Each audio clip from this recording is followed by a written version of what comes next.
First of all, what is colon cancer? It's a cancer of your bowel. That's the lower part of your intestines. And it's one of the most common cancers affecting both men and women. And it's starting to be diagnosed in younger and younger people. When I went to medical school, it was unusual to have somebody who was 50-year-old getting colon cancer, being diagnosed with colon cancer. And now we're actually seeing people in their 30s and even in their 20s. And even some teenagers have been reported being diagnosed with colon cancer. So what is going on? I think to understand what's going on, we need to review this condition and think about the things that we can do to lower our risk. What are the things that if we have it, we can actually use to treat? And of course, how do we actually stay as healthy as possible to avoid any kind of cancer in terms of, including colon cancer? So watch this video to the very end, and I'm going to give you some practical tips. Majority of cancers are really due to diet and lifestyle. Only the minority are due to genetics. All right. So diet and lifestyle is what we think is the reason why people are being diagnosed earlier and earlier with colon cancer. All right. That's a real surprise and a real concern as well. It's unlikely to be a big gene mutation that's actually occurring. And so we're beginning to ask the question, is it something in our environment? Is it a toxin we're exposed to? Is it water? Is it microplastics? Is it something in our food? Is it something we're eating? Is it something we're not eating that we should be eating that sets us up for this? Why do we think it might be something that we're eating? Well, if you take a look at some of the dietary risk factors for colon cancer, you have things like alcohol, which put you at higher risk for colon cancer, but also eating processed meats. Processed meats are considered a carcinogen, and you know that anybody who is a health seeker will hear from experts that you should cut down or cut out processed meats. Hot dogs, bologna, salami, all those deli meats, all right?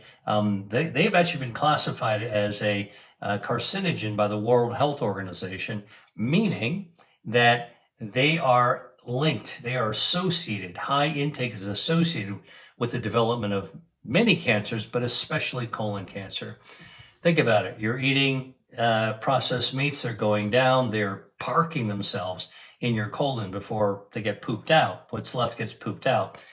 We think that the chemicals in it, nitrosamines, the TMAOs, all those types of things that can be formed by processed meats actually are setting up for that inflammatory environment. Okay, lifestyle, diet can be important, but let's talk a little bit about lifestyle. Smoking increases the risk of colorectal cancer. All right, so we used to talk about cigarette smoke, but now we're also thinking about vaping. All right, vaping is actually in some ways a lot nastier in terms of the chemicals that are involved in the vaping liquid than cigarettes and tobacco. So if you smoke, don't smoke. All right, that's actually something that's good for your lungs, but also good for your lowering your risk of other cancers by cutting out and not smoking anything. Alcohol is another one. A sedentary lifestyle is another lifestyle risk factor. If you're sitting around all day, you're not exercising, you're not moving, all right, pretty much your gut microbiome isn't going to be as healthy. Your levels of inflammation might go up. Your metabolism is going to be out of whack. Your hormones are going to be out of whack. All the things that happen when we don't exercise, move regularly, all right? Even taking a walk can actually make a difference in terms of helping your overall health, including your immune system. And that brings me to something that's really important, because what does smoking do? What does alcohol do? What does a sedentary lifestyle do? Well, it actually not only causes more inflammation in your body, which is a setup for all kinds of cancers, including colorectal cancer, but alcohol, smoking, sedentary lifestyle, and eating ultra-processed foods with additives, preservatives, they actually suppress your immune system, okay? And so if you don't have a good immune system, your body is compromised in one of its most important health defense systems against cancer. Now, I wrote about this in my book, Eat to Beat Disease, all right? You might have seen this. If you haven't, this is a book that's not about disease, it's about health, but there's a lot in here about what you can do to lower your risk of cancer, including colorectal cancer. There's some new developments that I think are very, very exciting, and that's immunotherapy, immune therapy. So what is immunotherapy? Well, immunotherapy is a treatment that it's not chemo. It's a treatment that actually activates your own immune system to go after the cancer, right? It activates one of your body's own defenses, which is your immune system. Now, in my book, Eat to Beat Disease, I write about your body's 5 health defense systems: angiogenesis, your stem cells, your gut microbiome, which can lower inflammation as a way of fighting cancer, your DNA protection, and your immune system. And your immune system is literally an army of super soldiers that patrols your body at all times looking for trouble. And when I say looking for trouble, they are like cops on a beat, policemen cruising through the neighborhood, making sure there is no trouble, but they're looking for trouble. If they spot it, they'll right to the site and they'll take out the problem. And that problem in your body could be a microscopic cancer. All right. So your immune system is responsible for spotting and knocking out little tiny microscopic cancers long before they can grow a blood supply to become a problem. Now, I can tell you the blood supply issue is a really major one. All right. Now, I was trained in a lab that studied blood vessels and tumors. And it turns out if you prevent blood vessels from touching a tumor, which is what your body tries to do, it can't grow. Okay, it can get about to 2 to 3 millimeters in diameter. That's about the size of the tip of a ballpoint pen. Okay, then it can't get any bigger because it doesn't have oxygen. There's no blood vessels feeding it. It doesn't get nutrients. All right, you need air and you need food in order to grow. So the cancer sits there like a small microscopic head of a pin size tumor, and your body controls it that way, and naturally anti-angiogenic. All right. Now what happens? Your immune system wings by, spots that little tiny abnormal cells, takes it right out. All right. That's actually how your body controls it. So if there's a cancer that's already grown, we can give medications for colorectal cancer that cut off the blood supply. One of them is called bevacizumab, or also known as Avastin. It cuts off the blood vessels feeding. It's approved for colorectal cancer. Also works for brain tumors, ovarian cancer, cervical cancers, lung cancers, a number of other cancers. It all actually has a benefit by cutting off the blood supply. What we found in the lab is that when you cut off the blood supply of a tumor, it can't grow. In the lab, there are research studies that have shown that if you prevent that blood vessel, the tumor, from ever getting a blood supply, it can't grow. But in an experiment, if you allow blood vessels to reach and touch and start feeding tiny microscopic cancer, you know what? It can grow 16,000 times in size in just 2 weeks. So angiogenesis out of control. So think about blood vessels gone wild. You've heard of girls gone wild. This is blood vessels gone wild. Feeding a cancer can cause explosive cancer growth. That's why anti-angiogenic treatments are a very important foundation now for treating colorectal cancer and other types of cancer as well. Now, I started talking about immunotherapy, and that actually is also important because the other knockout punch naturally in your body is your immune system. So immunotherapy jacks up your own immune system, all right? And when your immune system is stronger, it's like not just 2 cops and a patrol car in the neighborhood. Now you get the whole army, the whole entire police force is out.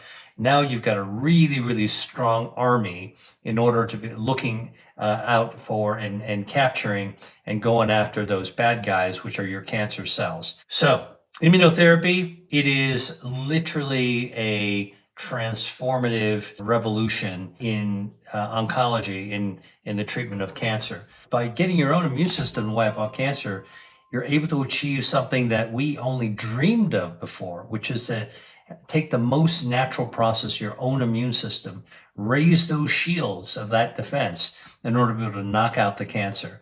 And by the way, we've actually been able to find that when you actually have immunotherapy, your own immune system working in the best possible way, you can take people with stage 3 and even stage 4 cancer. That's like end stage, game over, no win situation cancer. All right. And you can, with your own immune system jacked up, you can actually tackle that cancer and you can turn stage 4 to stage 0. It is not happening for everybody yet. We have a lot of work to do to figure out in research how to make more people respond. But we're beginning to discover that if you actually give people with colon cancer who are going to respond to immunotherapy, you can really have a dramatic response. There's a number of people out there on social media that are talking about their stories on immunotherapy. One of the most important ones are called checkpoint inhibitors. You've probably heard some of them talked about on commercials like Keytruda. The actual drug name is called pembrolizumab. But these checkpoint inhibitors, actually, they pull the cloak off of a cancer so your immune system can spot the cancer that's been trying to hide from your immune system, and then your immune system goes after it. In order for immunotherapy to work, these checkpoint inhibitors, we know that one marker that you look for is when you get the tumor biopsy, you send it away, you're looking for markers that would suggest that you're going to benefit from immunotherapy. So there's markers like microsatellite instability. The tumor is very unstable. It's going to be more susceptible to immunotherapy. There are targets called PD-1 and PD-L1. Those are markers that the pathologist will look for after getting the biopsy, the surgical specimen.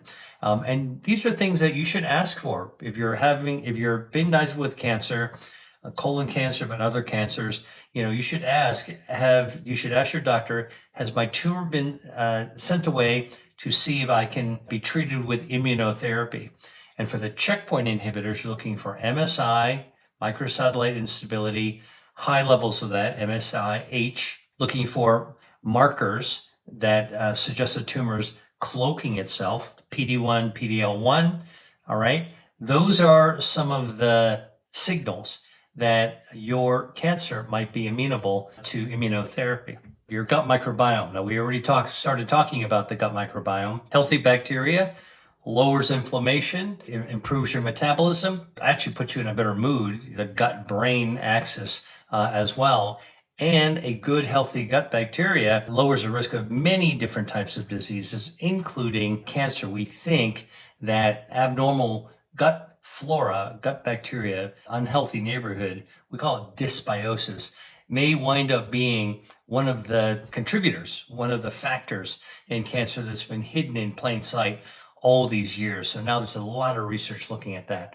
So what are the foods that actually can help your gut microbiome? Foods with polyphenols, colorful foods, whole plant-based foods. When you go to the produce section of the grocery store, the farmer's market, all those colorfuls, bell peppers, berries, all the different colorful greens that are out there, packed with polyphenols, all right? Those actually are really help the growth of healthy bacteria. But dietary fiber is particularly important. In fact, one study showed that for every 5 to 6 grams of dietary fiber, which is the amount you'd find in a medium-sized pear, if a patient with melanoma is getting treated with immunotherapy, it reduced mortality by 30%. Whole plant-based foods, and that's fruits and vegetables, nuts and legumes, herbs and spices, they all have the polyphenols that actually feed your gut microbiome, healthy gut bacteria, which then lower inflammation, also activates your immune system. You can cut down on or cut out eating processed meats. You can actually have a healthier lifestyle by avoiding excess alcohol, don't smoke, all right, cut down drinking, stay physically active, lower your stress, all right, that seems to be one of the contributing factors to developing cancers as well. Listen, this is a tall order, right? There's a lot of things in your life you got to control. You can't control everything, but when it comes to using food, we got to eat 3 times a day. I'm just telling you, there's a way to actually eat more dietary fiber, more polyphenols. And by the way, coffee and tea also lower the risk of developing certain forms of cancer, including colorectal cancer as well. Tea, green tea, contains polyphenols called catechins that are powerful ways to cut off the blood supply to cancer. I write about this in my book, Eat to Beat Disease. If you haven't read it, I'd recommend the book to you. It's got a ton of cancer preventing, cancer starving foods in there. Coffee also has chlorogenic acid, which also lowers inflammation and is also cancer starving as well. Vegetables that actually have cancer starving properties, brassica vegetables, so broccoli, Brussels sprouts, kale, arugula, isothiocyanates. These are sulforaphanes, natural chemicals that can actually cut off the blood supply feeding a cancer and also lower inflammation. Beans, legumes, white beans, black beans, pinto beans, chickpeas, soybeans, edamame, all of those actually are a rich source of dietary fiber. Olive oil, extra virgin olive oil, contains polyphenols like hydroxytyrosol, oleocanthal. Those also lower inflammation and have cancer-starving properties as well. And omega-3s, seafood with the healthy omega-3s.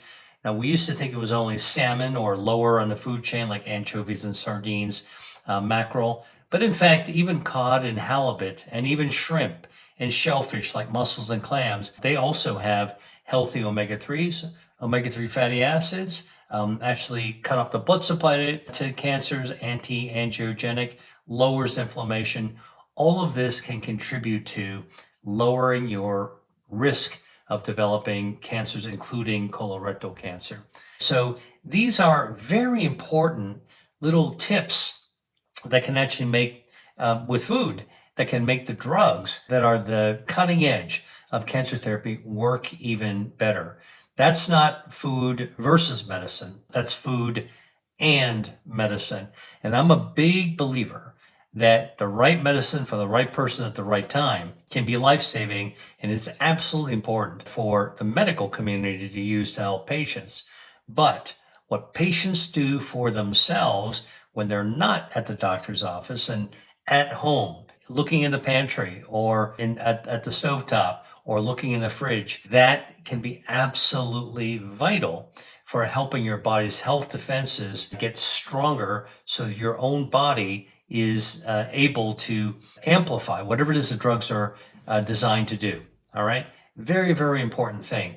Immunotherapy, get an infusion for these checkpoint inhibitors, get every 3 weeks or so. You can get it alone. You can combine it with chemo. Sometimes you can double up the immunotherapy.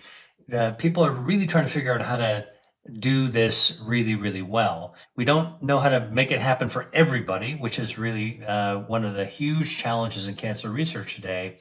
But we're beginning to have some clues. One clue is that you need to have a healthy gut microbiome.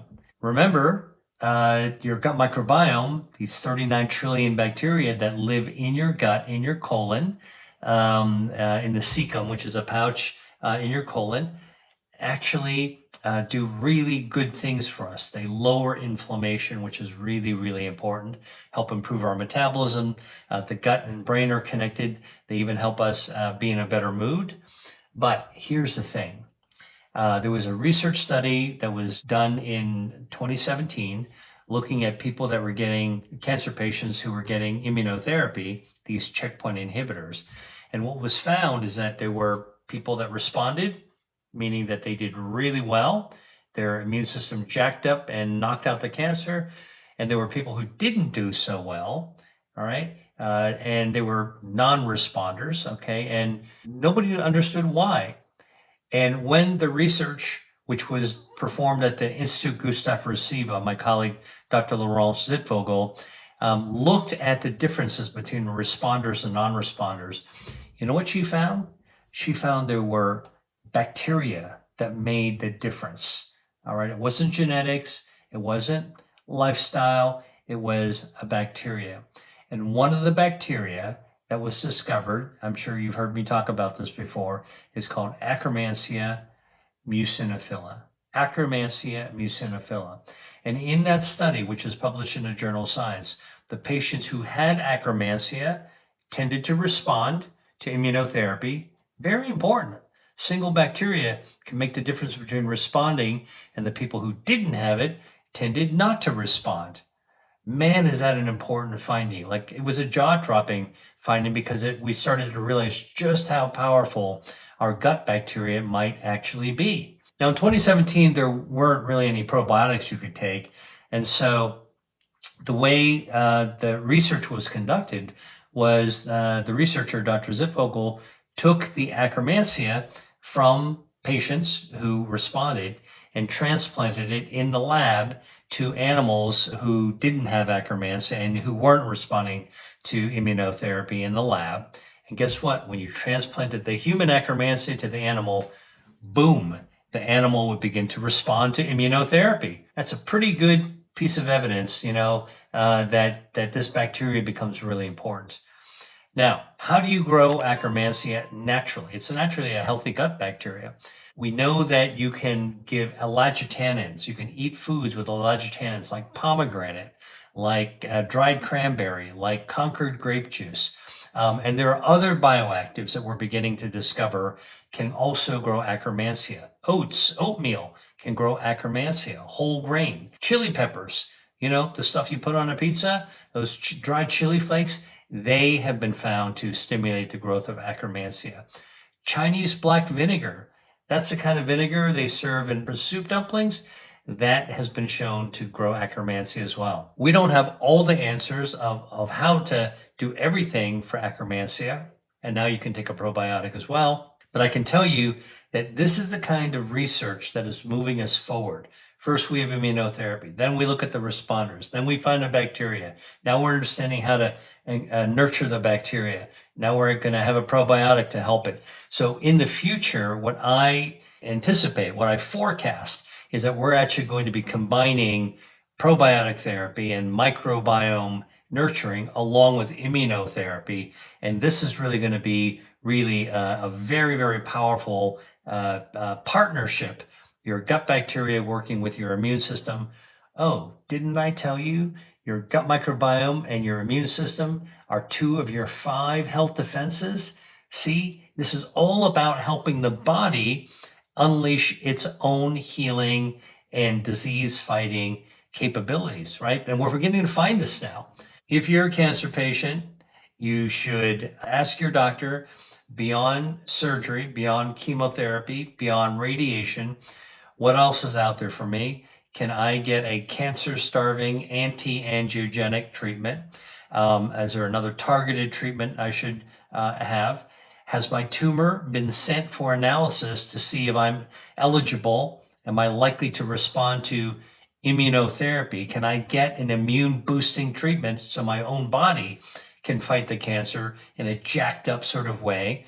All right. You should ask about that, right? Like, anybody with cancer should be asking, can I get immunotherapy? And looking it up. There are lots of clinical trials now as well. So if you go to clinicaltrials.gov, that's a website, and you type your cancer of interest and immunotherapy, you can do your own search to see what kinds of clinical trials are actually going on. All right. So I'm not telling you that there's a definitive answer. I'm telling you we are at the point where things look so promising that we have to actually go after that direction of hope that's real, which is immunotherapy. And foods that you eat, the polyphenols, the dietary fiber, all right, can amplify your gut bacteria, gut microbiome, lowering inflammation. So this is exciting. This is important. Cancer is a very scary topic, but I just wanted to share with you, as somebody who is a doctor, who is a researcher, who's been involved with cancer research and cancer drug development, I'm going to tell you, there's never a good time to actually have a cancer diagnosis. But now, people who are facing cancer, who are being treated with cancers, have real hope. And it's up to you to advocate for yourself with your doctor to look for those right treatments, including immunotherapy. All right. Now, not everyone's eligible for it, but you should definitely ask. All right. And see if you can get it. And it's up to you to know that the foods that you eat, those anti-inflammatory foods, whole plant-based foods, actually can ramp up your immune defenses and your gut microbiome to tip the odds in your favor. Hey, if you like that video, then you're going to love this one. Check it out.